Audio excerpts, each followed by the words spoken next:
Setiap masjid itu yang paling banyak muslimnya di jamaah sini, jamaah masjid Nur Hidayah Garung. Kemudian dari yang Kristen juga sudah paham bahwa begitu pelajaran dalam Islam tidak boleh ditunda-tunda dalam hal pelaksanaan penyelenggaraan jenazah.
Yang muslimnya itu yang paling banyak itu di kota. Tapi kalau di pelosok di tingkat kecamatan ya termasuk di kecamatan Rantebuang di sini. Kalau di sini pas sejak kapan ada kampung muslim yang Kalau muslim di daerah sini itu sejak dari tahun 30-an masih sama penjajahan. tidak ada kampung? Makanya lebih banyak masih ada yang ya tinggal berapa orang itu yang bekas-bekas dari hutan toh. Artinya ada istilah DITI dulu. Itu masih ada namanya di situ. Nah, di sini kan satu kecamatan ini ada 10 masjid. Satu kecamatan. Cuma ya agak kurang muslimnya karena daerah pelosok. Nah, kalau masuk di Lembang Rantebuang ada 3 masjid di dalam. Nah, setiap masjid itu yang paling banyak muslimnya di jamaah sini, jamaah Masjid Nurul Hidayah Garuang.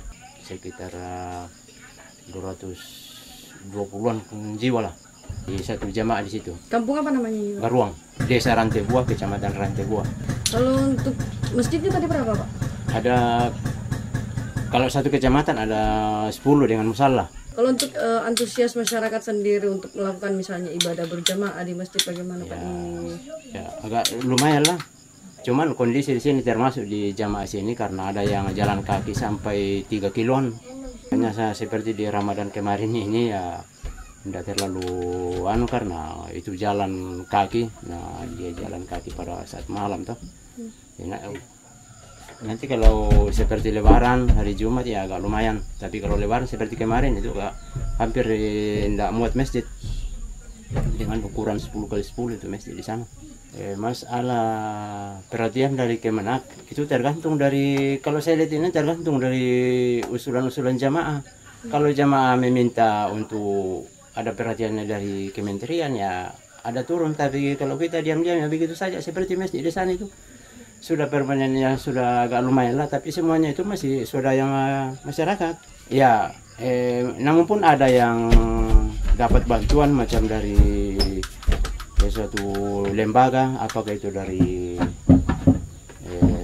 Muhammadiyah, seperti itu ada di Bokin saat itu termasuk dari Muhammadiyah yang ada bantuannya, ada juga di sebelah bagian timur, ada juga yang baru dibangun oleh TNI di Desa Sumalu. Tapi kalau masjid di sini kan termasuk masjid tua di bagian selatan Toraja Utara ini. Karena sejak berdirinya masjid di sini tahun 43. Cuma ya artinya saya berapa kali berpindah tapi ya sekitar sini saja. Mulainya itu dari tiang bambu, atap alang-alang, dindingnya juga dari bambu. Nanti atap seng dari tahun 82 baru atap seng. Ya sudah itu baru kasih pindah sekitar 50 meter ke sana lagi dengan dekat rumahnya Pak Siti. Itu tahun 2002 baru dipermanen begitu. Itu pun dari saudara masyarakat, pemasangan batu saja dari masyarakat sendiri, makanya tidak terlalu kelihatannya karena bukan tukang ahli yang kerja, dari jamaah sendiri. Bayangkan pemasangan batu bata saja 5 hari selesai ini. Dari ukuran 10x10 itu. Orang yang pertama kali muslim masuk ke Garuang ini orang dari mana, Pak? Ada asli Toraja dan ada juga dari Bugis. Ada itu keluarga dari Sangala, dari Bugis datang beristirahat di Sangala. Dari Sangala lagi ke Garuang sini untuk dalam hal pembinaan, terutama mengaji. Itu dari orang dari Sangala itu. Nah, sampai di situ berkembang ya. Di sinilah termasuk yang terkenal untuk yang banyak yang bisa mengaji sejak dari tahun itu, dari 40-an sampai sekarang. Karena mungkin dari bibit-bibit dari situ sampai turun temurun itu aktif untuk pembinaan TPA. Masalah responnya dari yang non muslim itu ya sangat ini juga. Karena di sini di kampung ini ada dalam satu rumah itu ada sampai 3 agama di atas. Ada Islam, ada Katolik, ada Protes, bahkan masih ada yang Hindu, istilahnya Hindu Toraja. Makanya setiap kegiatan keagamaan, apa itu kegiatan agama Islam, Kristen, semuanya itu masyarakat di sini bagus gotong royongnya. Seperti pembangunan masjid di sana dulu dengan gereja di sebelah juga itu saling membantulah. Seperti pengecoran pondasi di bawah dulu, slopnya dengan tiang ke atas itu dari pokoknya masyarakat sekitar sini satu dusun. Berarti toleransi antar beragama masih cukup tinggi Ya, di sini, cukup Pak ya? tinggi masalah toleransinya. Setiap pokoknya kegiatan keagamaan, apakah itu pengajian-pengajian, apakah itu di bulan puasa, hari-hari bulan-bulan Natal dan Tahun Baru itu, ya kita tidak bisa membedakan bagaimana anunya karena masyarakat itu saling kunjung mengunjungi juga. Baik dari Kristen kunjung yang Islam, Islam kunjung yang Kristen pada saat hari raya itu. Kalau masalah makanan ya alhamdulillah baru-baru ini kami sudah sering adakan musyawarah dengan tokoh adat. Kalau ada acara-acara istilahnya di sini, kalau masalah orang mati itu istilahnya rambu solo. Kalau akikah atau hari jadi itu acara rambu tuka istilahnya di Toraja. Nah kalau di rambu solo menyangkut masalah orang mati, biar itu orang Kristen mati, kalau karena biasa itu potong kerbau paling minimal 2 ekor atau 3 ekor. Biasanya itu kita sudah musyawarahkan, sudah ada sebagian untuk dikhususkan yang Muslim, makanya dikasih yang Muslim untuk yang memotong. Kalau ada acara-acara Kristen di sini, pokoknya salah ada istilah rambu solo di sini, sudah ada jatah untuk yang Muslim. Begitupun kalau ada acara-acara agama Kristen juga yang tidak sempat potong kerbau, ya artinya sudah dikasih jatah untuk yang Muslim, dan Muslim sendiri yang kerja macam-macam masak-masak sayur, lauk-lauknya sendiri, ya yang Muslim sendiri suruh kerja, disiapkan saja bahannya baru dipanggil yang Muslim. Ya begitulah. Malah sebagian besar yang Muslim itu mengambil peran di dalam situ, karena di sini masih justru rata-rata yang Muslim lah yang terlibat di dalam, termasuk yang ketua adatnya. Iya, karena di sini tidak bisa putus tentang masalah adat istiadat, makanya ada istilah tokoh adat ya. Kalau tokoh adat di sini kan termasuk masih yang sekarang ini adalah yang Muslim sekarang. Dia termasuk imam tua itu yang saya ada bilang tadi bahwa masih itu bekas-bekas dari gerombolan dulu itu. Makanya itu Islam. Veteran, Pak ya? Iya. Ya, itu masih sempat dia sebagai ketua adat kalau di wilayah satu dusun di sini tuh. Satu dusun. Ini kan Kampung Toraja terkenal dengan adat dan upacara. Apakah di kampung Muslim ini masih tetap mengadakan seperti itu jika ada keluarga yang meninggal misalnya, Pak, atau bagaimana, Pak? Apakah dikuburkan secara Islam atau tetap dengan adat upacara itu, Pak? Kalau karena saya mulai bergerak di bidang keagamaan di sini di Muslim, mulai saya masih di SMA dulu tahun 87-88. Di situ saya mulai bergerak, berusaha untuk memperjuangkan bagaimana yang sebenarnya tentang syariat, tentang Islam. Makanya setiap adat istiadat atau kegiatan keagamaan itu selalu saya sampaikan bahwa marilah kita belajar untuk melaksanakan sesuatu itu sesuai dengan syariat. Nah alhamdulillah sekarang kalau yang Muslim itu yang Muslim itu yang meninggal itu otomatis dilaksanakan sesuai dengan syariat. Bahkan di sini sudah saya tegaskan di sini bahwa kalau yang Muslim meninggal saya tidak mau lihat kalau ada yang lewat dari 24 jam, saya tinggalkan itu. Makanya sekarang ya alhamdulillah paling tinggi 15 jam itu sudah harus dikubur. Kalau meninggalnya sore ya biasa sebelum zuhur dikubur atau sesudah zuhur. Tidak sama dulu masih bisa bermalam sampai 2 malam. Untuk saya masih kecil, sekarang ya alhamdulillah. Kemudian dari yang Kristen juga sudah paham bahwa begitu pelajaran dalam Islam tidak boleh ditunda-tunda dalam hal pelaksanaan penyelenggaraan jenazah. Berarti sudah tidak ditiadakan lagi upacara-upacara adat Tidak seperti ada. pemotongan hewan dan lain-lain. Iya, kalau mau masalah adatnya itu kan saya selalu sampaikan bahwa adat istiadat itu semestinya dilakukan sesuai dengan agama yang dianut yang bersangkutan. Kalau dia masih berada pada posisi Hindu Toraja, laksanakan secara adat Toraja. Kalau dalam agama Kristen atau Katolik, itu sesuaikan dengan agama, tapi saya tidak pahami tentang yang Kristen. Nah itu masih kuat tentang adat dengan agamanya. Saya tidak tahu bagaimana, mana adatnya, mana agamanya. Tapi kalau Muslim, alhamdulillah sudah tidak ada lagi yang dicampur dengan adat, kecuali masih ada istilah malam-malam takziahnya. Kalau malam takziahnya itu di situ masih ada yang muncul.